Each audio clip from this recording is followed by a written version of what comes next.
Baik Bapak, silakan salawatnya terlebih dahulu. Allahumma sholli ala sayyidina Allahumma salli alaihi. Muhammad. Allahumma salli alaihi. Dengan Bapak siapa dari mana Pak?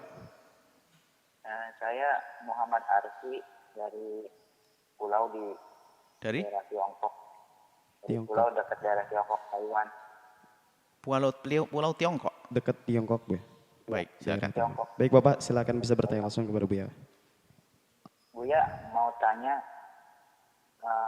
tentang kewajiban seorang suami. Apa? Apa saja Buya? Sebentar. Apa? Kewajiban seorang suami. Saya kan baru mau rumah tangga nih. Mau tahu tentang kewajiban seorang suami, Buya. Anda sudah nikah?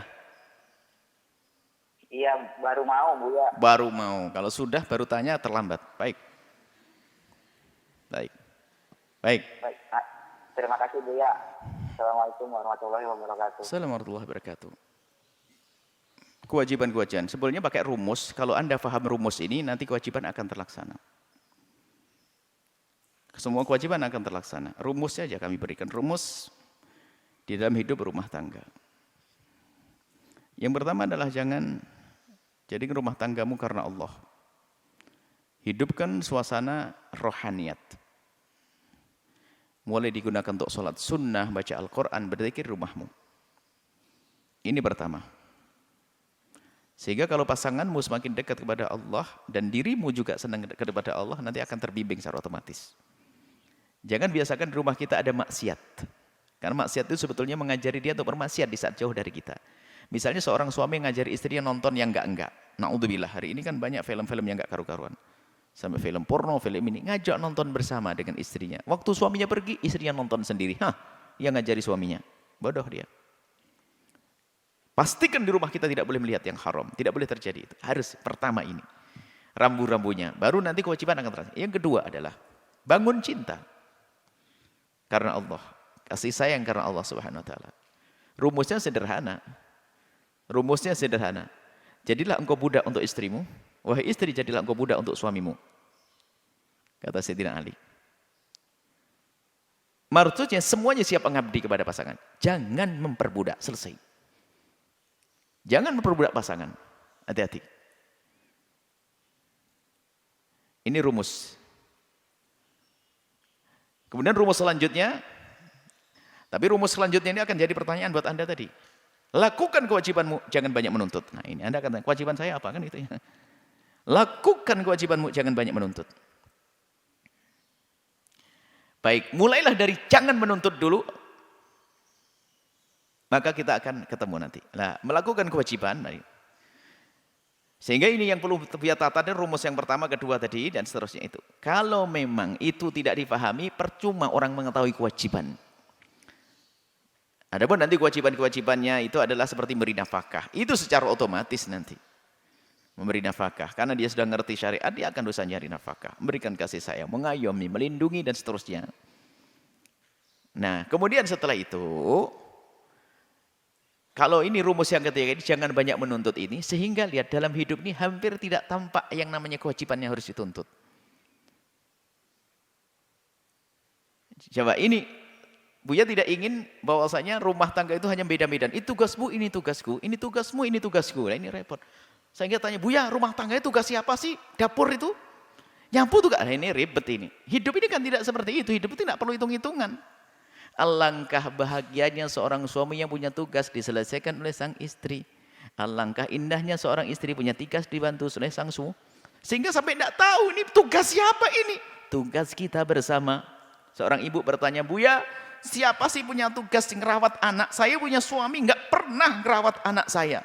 Kalau pulang tuh seolah-olah ini yang tugasnya hanya tugas saya saja. Sehingga suami saya nggak mau tahu tentang anak saya. Saya tanya, itu anaknya siapa, Bu? Anak saya. Ya sudah, anaknya ibu kok pusing, Bu. Diam juga dia. Ngurus-ngurusi anaknya, aku bingung. Jadi hidup Anda jangan seperti itu, jangan pilah-pilahan. Anggap saja subhanallah. Tahunnya di rumah, istri lagi tidak enak badan, nyapu, Anda nyapu. Nabi yakummu manzilahu, Nabi menyuci. Jangan bertanya ini tugas siapa? Tugas bersama. Nah, makna kewajiban apa yang harus saya lakukan itu akan disebutkan dalam pembahasan fikih di dalam keadaan konflik. Konflik misalnya Pak, suaminya pelit, maka baru nanti tuntut ke mahkamah nafkah. Kan begitu. Kalau suasana indah, Masya Allah suami istri, Masya Allah istri berebut bang, saya mau beli ini bang, ini, suaminya juga begitu, Masya Allah indah, hidup indah, nggak pakai tuntut-tuntutan. Maka baru nanti kalau dalam keadaan problem kita baru bicara kewajibanku mana, kewajibanmu mana, kewajibanku mana, kewajibanmu mana. Nah ini namanya saling menuntut. Kapan tuntutan itu berlaku? Di saat sudah tidak stabil lagi. Seorang suami perlu juga mengerjakan kerjaan istri di rumah kita. Wong membantu orang lain saja bisa, membantu istri masa nggak bisa? Karena anak kok kamu ini kan tugas istri. Nah memang istri siapa? Istriku. Terus nolong orang saja mau, masa nolong istri nggak bisa? Iya sih, makanya mikir gitu loh. Orang hidupnya nggak pakai mikir, nolong istri susah, istri nolong suami nggak bisa. Terus siapa? Hidup kan harus tolong menolong, ta'awanu, indah. Makanya dalam hal ini kami tidak pernah mencoba menekankan ini kewajibanmu. Nanti kalau saya ngomong kewajiban suami begini, istri ngomong, bang tuh denger tuh, gara-gara Buya Yahya merinci 1, 2, 3, 4 kewajiban suami kepada istrinya. Istrinya ketawa, ya sudah sekarang saya nggak mau ngerjain karena katanya kewajibanmu. Nggak gitu hidup. Atau sebaliknya, kewajiban istri begini-begini, suami nggak mau, loh hidup kayak apa begitu? Ada manajemen rumah tangga.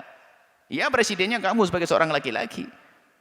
Tapi menterimu kan istrimu, kerja sama dong. Masa presiden menteri musuhan? Enggak dong, bagi-bagi kerja seperti itu. Itulah yang perlu kami sampaikan.